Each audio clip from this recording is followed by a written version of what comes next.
Comme nous le savons déjà, depuis la saison précédente, l'un des plus grands désirs de Barcelone a été de recruter un attaquant de haut niveau qui agit plus exclusivement comme ailier gauche, ou, d'une fenêtre de transfert à l'autre. Le club catalan place toujours un joueur spécifique comme la plus grande cible de signature pour cela, comme nous l'avons vu à plusieurs reprises auparavant.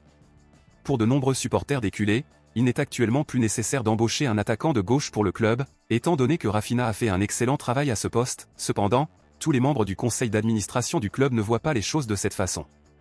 Comme nous le savons, l'ailier gauche préféré par de nombreux dirigeants de Barcelone est l'attaquant Nico Williams de l'Athletic Bilbao. Cependant, à d'autres occasions, Barcelone a tenté de le signer et n'a pas réussi.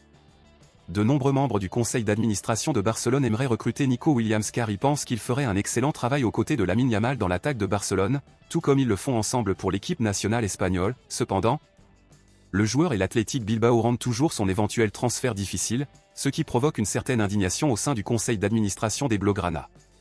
Alors, à la lumière de toutes les controverses entourant la signature de Nico Williams, le président Joan Laporta et le directeur sportif d'Eco ont confirmé aujourd'hui que la plus grande priorité de Barcelone est désormais de recruter le plus rapidement possible le Colombien Luis Diaz, qui joue pour Liverpool.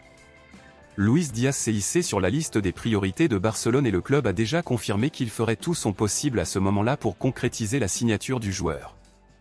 Les journaux espagnols confirment à l'heure actuelle que la signature de Luis Diaz est plus certaine que celle de Nico Williams pour le moment, et que Barcelone a confirmé que la signature du joueur aura lieu à moins qu'un événement majeur et indésirable ne perturbe tout dans les prochains jours. Barcelone négocie déjà avec le joueur et il est actuellement confirmé que Barcelone devra payer entre 60 et 70 millions d'euros pour obtenir la signature permanente de l'attaquant de Liverpool. De nombreux supporters des culés s'opposent actuellement à la signature de Luis Diaz car ils pensent que cela ne vaut pas la peine de dépenser plus de 60 millions d'euros pour le joueur, car ils estiment qu'il ne vaut pas tout cela. Alors, à votre avis, pensez-vous que cela vaut la peine de payer plus de 60 millions d'euros pour Luis Diaz? Pensez-vous qu'il vaut tout ça? Dites-le moi ici et je lirai votre commentaire, je vous verrai dans la prochaine vidéo.